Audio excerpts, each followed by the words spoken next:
So you likely already know that you should be getting in 10,000 steps every day, going to the gym, reading, journaling, meditating, waking up earlier, and so much more, but you have a hard time being consistent. I've noticed that there's many videos about what habits you should implement into your routine to improve your life, but a lot less advice on how to actually do them on a regular basis, which is why I put together this list of how to build and maintain healthy habits that have helped me show up for myself in my life, and I hope that they can do the same for you. My first piece of advice is to find your why. I'm sure you've already heard of this one before, but I bring this up first because without this foundational piece, nothing else is going to make your habit stick, and you're likely going to fail every time you start a new habit, just like I did. So you might be wondering, what is a why if you don't already know?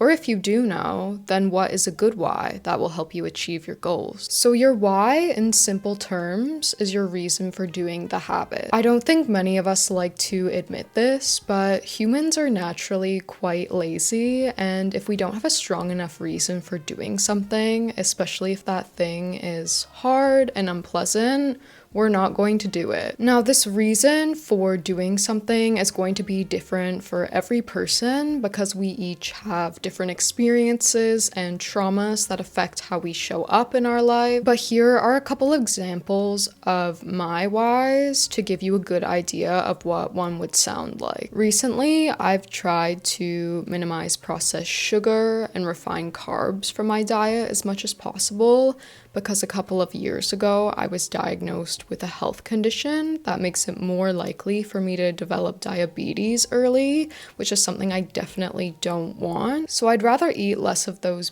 bad foods now than not be able to eat them at all one day. But never up until now have I been able to cut sugar out as much as I have, and I believe that's because I have such a strong reason. And since doing this, I've actually seen a big improvement in my skin, which is another reason why I've kept doing it. So you can also have multiple whys, and your why might change over time depending on your stage of life and if you see added benefits like I did. Another one of my habits I've started doing regularly is Pilates, and my reason for doing this is to reduce my back pain. This is a bit of an extreme and unfortunate example because I hope that none of you out there are suffering from so much pain that it forces you to work out consistently. And it's true that a lot of us choose to improve our lives from a low place, which is why I'm making this video to urge you not to do that. However, it gives you a bit of an idea of how much depth your why needs to have. So an example of a bad why might be, I want to exercise regularly, and my reason for doing this is because I want to lose weight. It's usually not a strong enough motivator because you're not going to see changes in your body that quickly. But for most people, saying I want to work out because it will improve my mental health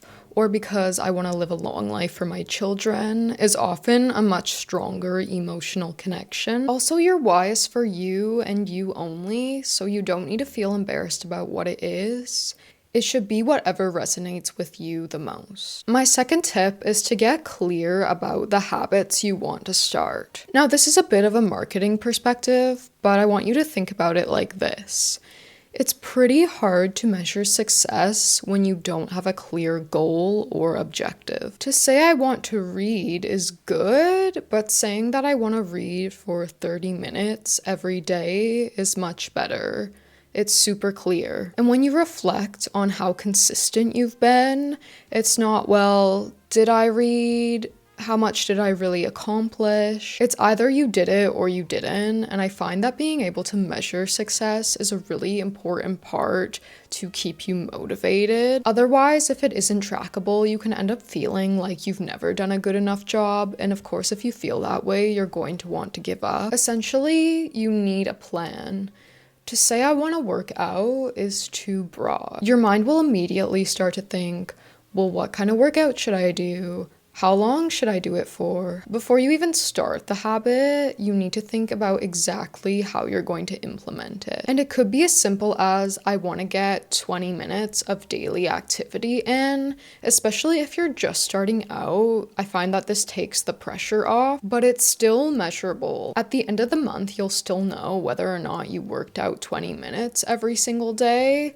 Unlike with a goal like I want to work out. Taking it even further, I would recommend that you schedule your workouts in, or with the reading example, decide whether you're going to read in the morning or at night. This method helps to take the decision making out of the equation and allow you to focus on doing the thing. Having a plan also means knowing how you're going to stay consistent when your schedule gets busier. You have to be adaptable and flexible for when your circumstances change. It's about planning for those changes and how they're going to affect your success. My third tip is to start small. I don't know about you, but so many times I've started a half dozen or more habits on January 1st. And by a month later, I may be doing 1 or 2 of them. And then another month later, I'm probably doing none of them. It's too much at once to try to change this fast, especially if you're busy with work. You're setting yourself up for failure because you're making it too hard for yourself. What I've been doing instead is choosing one new habit to start at the beginning of each month and then keeping those habits through the months, so I'm building one habit on top of another. So how this could look is that in the first month, I start by minimizing my sugar intake. Then in the second month, I decide to start exercising regularly and I'm still eating minimal sugar. Then by the third month, I'm exercising regularly, I'm still eating minimal sugar, and I decide to add daily reading into the mix. I've been doing this for several months now. It's the first time I've tried it, and it's been really successful so far. Of course, I've missed the odd day here and there, but that's completely normal and is not going to reverse your progress unless you let it, which brings us to the next tip. This fourth piece of advice I learned from the book Atomic Habits, which I'd highly recommend. The author, James Clear, talks about never missing a habit twice, because missing a habit once is a mistake, but missing a habit 2 times in a row can actually be the start of a new habit. His concept summarizes that imperfection is okay, but the idea is to get back on track as quickly as possible. Otherwise, you risk sliding backwards and creating an unhealthy pattern. So if I miss reading one day, it's not too big of a deal, but if I miss reading twice in a row, that could potentially be enough to set me off track and lose all of my progress. It could lead me to only reading a couple times a week and then eventually not at all if I were to continue down that path. This is something I've been trying to be mindful of with my own daily habits, and it's definitely true because in the past I would miss one day and before I knew it, I was no longer doing the habit. And this is another sub-tip from this tip, but it is to not beat yourself up if you miss one day, because it is really not the end of the world. But if you react negatively to messing up, then you might spiral and think, well, I missed one day, so I might as well wait till the next week to start. Which from Clear's advice, you can see how this would be the wrong approach to building sustainable habits. My fifth tip for building habits is pairing a new habit with something you already enjoy doing. This is somewhat similar to habit stacking, but it's more about creating less resistance by doing something fun with something that feels more challenging. So an example of this in my life is I will listen to a podcast I enjoy while riding the stationary bike. Stationary biking is quite a mindless activity, and listening to the podcast while I do it makes the time go by quicker, and before I know it, 30 minutes has passed. The podcast helps me to not be so focused on things like my legs really hurt, this is difficult, I'm sweating so much, and things of that nature that want to make me quit partway through. The other thing that I noticed is on days where I didn't feel like riding the bike, I would immediately think, But if I don't ride the bike, then I don't get to listen to my podcasts.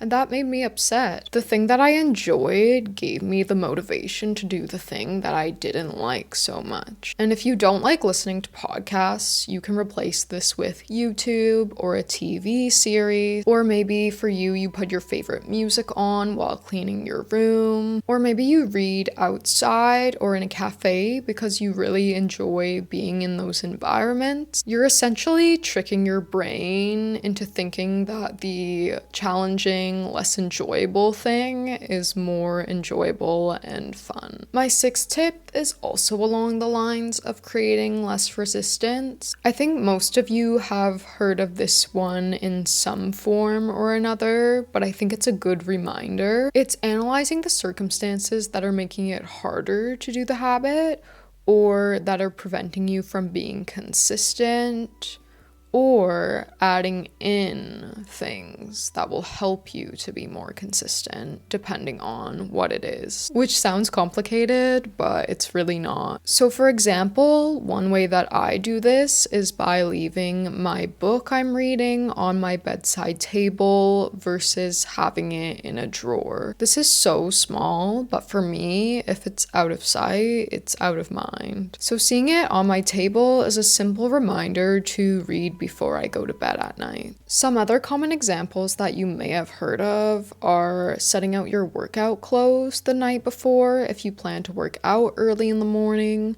or even rolling out your yoga mat if you plan to do an at-home workout. An example could be choosing to work out at home because going to the gym is an extra step that prevents you from exercising when you're tired. You might even consider buying something like a walking pad that makes it more convenient for you to get your steps in. With this one, the idea is to make the habit as easy to do as possible, whatever that looks like for you. My final tip is more along the lines of manifestation and law of attraction, which is why I want to save it till the end and give you the more practical advice first, because I know that for some people, the tangible stuff is really important. However, I believe that to build healthy habits, you have to shift your identity to someone who works out every day, to someone who prioritizes their health, to someone who is consistent. You need to align your behavior to the person that has already built the healthy habits. Additionally, your mind is very powerful and you can either use it to help you or it will work against you. You can tell yourself that working out every day is going to be really hard, and it will be, and you're likely going to give up. Or you can be grateful that you get to move your body, go have a walk in nature, afford a gym membership, and suddenly working out feels somewhat effortless to you and you end up looking forward to it. Your success is ultimately up to you and how you think and feel about it. That's all the tips I have for this video. Comment down below if there's anything you're doing to build and maintain healthy habits so that we can help each other out. I'm sure others will be appreciative of it. I know I will. Thank you for watching, and I'll see you in the next video.